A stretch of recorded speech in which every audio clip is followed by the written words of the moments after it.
fast forward to 2023, we ask ourselves the questions, what have become of those 200,000 people that were forced into this space? The ones who decided to remain in this space and make Austin their home, make Austin the place that they have created, and make Austin the place of their final rest in Bethany Cemetery. Each stone has a story. Each stone represents an individual, it represents a family, and it represents somebody that worked here and lived here in East Austin and contributed to the city. As his stone reads, let me read the words to it. It says, "Sleep, dear husband, and take your rest. God called you home. He knew best." And he was neighbors with A.B. Phillips here next. And there is a family plot for the Phillip family. He was a porter or janitor for the Supreme Court. As his stone says, this stone was erected by his white friends in appreciation of his honesty and faithful character. Farewell to Albert, peace to your soul and immortality. But the newspaper obituary reads, high tribute was paid to the Negro porter of the Texas Supreme Court. He was a credit to his race. He was a companion to many Texas lawyers.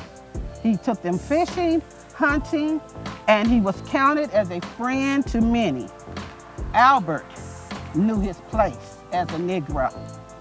He was marginalized in life, but he was also marginalized in death. All the stones that have the Pan-African flag, the red, black, and green, all those are people who were born before 1865. As we got in here, I didn't realize that it was like 6 acres. So you couldn't even see, it was trees that had grown over and covered most of these markers when we first started.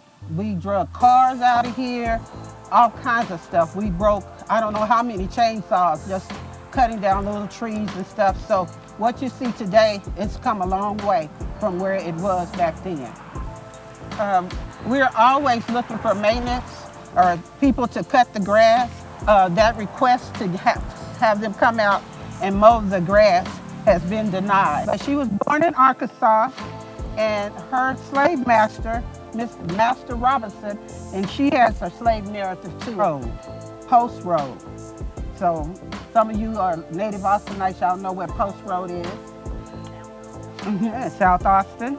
Yeah, and when she was free, she married a preacher, and she moved and they lived out near Decker Lane, and they raised 6 boys. A lot of these people who were slaves and came out of slavery and worked hard actually went to the expense of erecting markers or had the money to erect markers.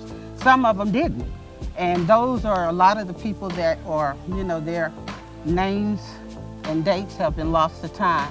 My grandmother, her mother, Rosa Crenshaw Hill, these are her great-great-grandparents. And I never knew that they were here. And when I told my mother about it and other family members that are even older, in their 90s, never knew about these individuals who are here. And so he was his father was a well-renowned minister, and he is buried in Bethany. Of course, we don't know exactly where his grave is, but this is his son and his son's wife. Fanny Driver, she also has her story. She gave her story, her interview, and she has a slave narrative that's at the Austin History Center. She also was born in Tennessee and brought here to Texas. And she didn't get to go to school while she was enslaved, but after emancipation, she really wanted to go to school. And she did go to school, and she sent her kids to school. And they actually went to Tillotson College, and 3 of them turned out to be teachers. All across the country, Bethany is a small part of a bigger narrative. All across the country, slave cemeteries are being built over. They're being bulldozed and built over. Don't be silent about this space. Speak up about this space. Make the city of Austin act. I have learned something over these last 3 years that this woman has been doing for over 20. I've learned if you talk loud enough and you keep on screaming, they gonna listen.